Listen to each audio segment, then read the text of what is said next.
Assalamualaikum warahmatullahi wabarakatuh. Perkenalkan, nama saya Zahra Restiani. Di sini saya akan menjelaskan mata kuliah Language Syllabus pada meeting kedua. Oke, baik, mari kita mulai. Pada pertemuan kali ini terdapat 3 hal utama yang akan dipelajari, yaitu definisi silabus, jenis-jenis silabus dalam pengajaran bahasa, dan cara merancang silabus secara efektif. Ketiga topik ini penting karena silabus merupakan bagian dari dasar perencanaan pembelajaran. Melalui silabus, guru dapat mengatur proses pembelajaran secara sistematis, sehingga tujuan pembelajaran dapat tercapai dengan lebih jelas dan terarah. Materi ini menekankan bahwa proses pembelajaran akan menjadi lebih efektif apabila memiliki makna kontekstual, yaitu berkaitan dengan kehidupan nyata siswa. Oleh karena itu, guru perlu menyesuaikan materi pembelajaran dengan kondisi dan kebutuhan lokal siswa. Dengan cara ini, siswa akan lebih mudah memahami materi karena pembelajaran berkaitan dengan pengalaman mereka dalam kehidupan sehari-hari. Karena alasan-alasan tersebut, pengembangan silabus menjadi bagian yang sangat penting dalam pengajaran bahasa. Desain silabus membantu guru menentukan apa yang akan dipelajari oleh siswa, serta bagaimana proses pembelajaran akan berlangsung. Dalam pengajaran bahasa, terdapat berbagai cara untuk mengorganisasi materi pembelajaran secara umum. Terdapat 2 jenis utama silabus, yaitu Product Oriented Syllabus dan Process Oriented Syllabus. Selanjutnya, ini membahas tentang definisi silabus.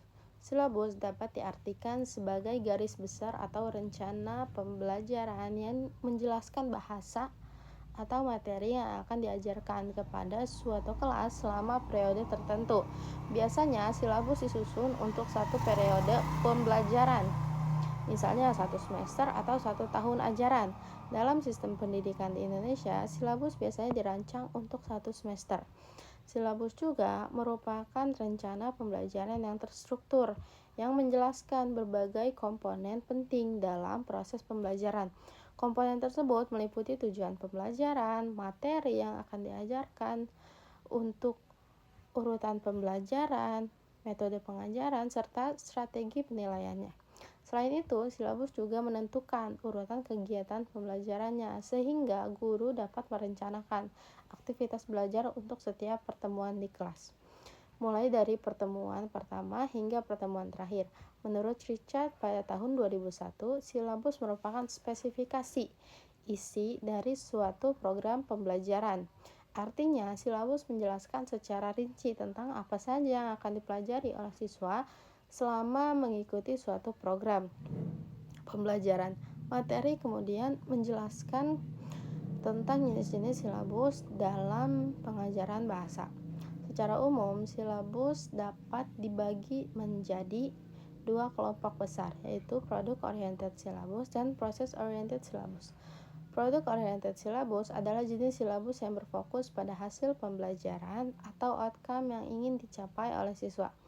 Dalam pendekatan ini, yang menjadi perhatian utama adalah kemampuan bahasa yang harus dikuasai oleh siswa setelah proses pembelajaran selesai. Dalam konteks pendidikan tinggi di Indonesia, saat ini banyak institusi yang telah menerapkan konsep Outcome Based Education atau OB. Dalam sistem ini, pembelajaran dirancang berdasarkan hasil di akhir yang diharapkan. Oleh karena itu, Product Oriented Syllabus biasanya berkaitan dengan konten bahasa, hasil belajar siswa, serta sistem penilaian yang digunakan untuk mengukur pencapaian tersebut. Product Oriented Syllabus juga sering disebut sebagai synthetic syllabus karena bahasa yang diajarkan dengan cara memecahkan menjadi bagian-bagian kecil seperti grammar, vocabulary, dan fungsi bahasa. Bagian tersebut kemudian diajarkan secara bertahap dari yang paling sederhana hingga yang lebih kompleks. Beberapa contoh Product Oriented Syllabus antara lain itu Structural atau Grammatical Syllabus, yaitu silabus yang berfokus pada pengajaran struktur tata bahasa. Dalam silabus ini, pembelajaran dimulai dari struktur yang sederhana, Kemudian berkembang ke struktur yang lebih kompleks. Contoh lainnya adalah National Functional Syllabus, yaitu silabus yang mengorganisasi pembelajaran berdasarkan konsep dan fungsi komunikasi, seperti meminta informasi, menyatakan pendapat, atau memberi saran. Jenis berikutnya adalah situational syllabus, yaitu silabus yang mengajarkan bahasa berdasarkan situasi kehidupan nyata. Misalnya situasi di bandara, memesan makanan di restoran, atau berkunjung ke dokter. Selain itu, ada juga objektif atau outcome based syllabus, yaitu silabus yang dimulai dengan menentukan tujuan pembelajaran terlebih dahulu, kemudian merancang materi pembelajaran untuk mencapai tujuan tersebut. Selain product oriented syllabus, terdapat juga process oriented syllabus. Berbeda dengan pendekatan sebelumnya, silabus ini lebih menekankan pada proses belajar siswa daripada hanya berfokus pada hasil akhir. Dalam pendekatan ini, siswa belajar bahasa melalui berbagai aktivitas seperti diskusi, kerja kelompok, eksplorasi, dan penemuan. Dengan cara ini, proses belajar menjadi lebih aktif, lebih efektif, bermakna bagi siswa. Salah satu ciri penting dari proses oriented syllabus adalah keterlibatan siswa dalam proses pembelajaran. Dalam pendekatan ini, siswa dapat ikut menentukan topik pembelajarannya sendiri, memilih aktivitas belajar, bahkan menentukan cara penilaian yang akan digunakan.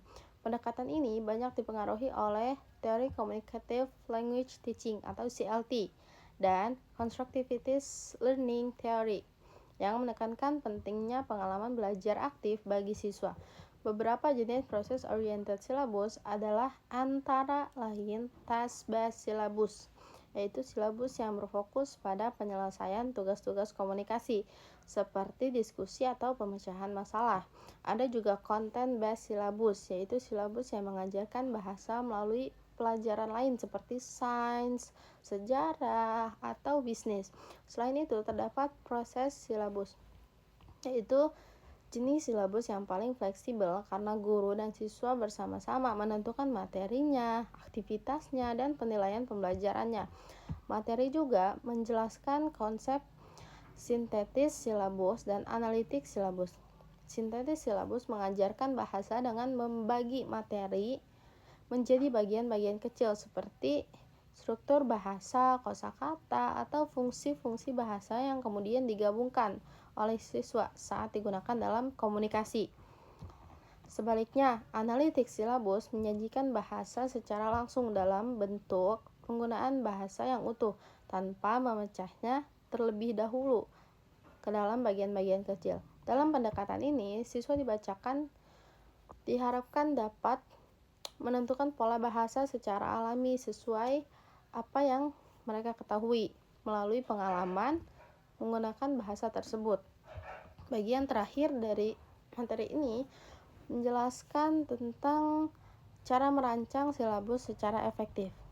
Terdapat 7 langkah utama yang perlu dilakukan oleh guru. Langkah pertama adalah needs analysis, yaitu menganalisis kebutuhan siswa agar pembelajaran dapat disesuaikan dengan kebutuhan mereka. Langkah kedua adalah menentukan learning outcomes atau hasil pembelajaran yang ingin dicapai. Langkah ketiga adalah memilih jenis silabus yang sesuai dengan kurikulum yang digunakan. Langkah keempat adalah memilih dan mengurutkan konten pembelajaran seperti materi pembelajaran dan tujuan pembelajaran, indikatornya, metode pengajarannya, serta waktu-waktu pembelajarannya. Langkah kelima adalah merancang kegiatan pembelajaran yang akan dilakukan di kelas. Langkah keenam adalah merancang sistem penilaian untuk mengukur pencapaian hasil belajar siswa. Langkah terakhir kita adalah melakukan evaluasi terhadap silabus yang telah dibuat. Guru dapat meminta masukan dari rekan sejawat atau misalnya dosen lainnya atau guru-guru lainnya yang atau ahli-ahli silabus agar silabus yang dirancang menjadi lebih baik dan lebih efektif. Baik, ada 3 poin yang saya highlight di sini, yaitu yang pertama, pentingnya silabus dalam pembelajaran.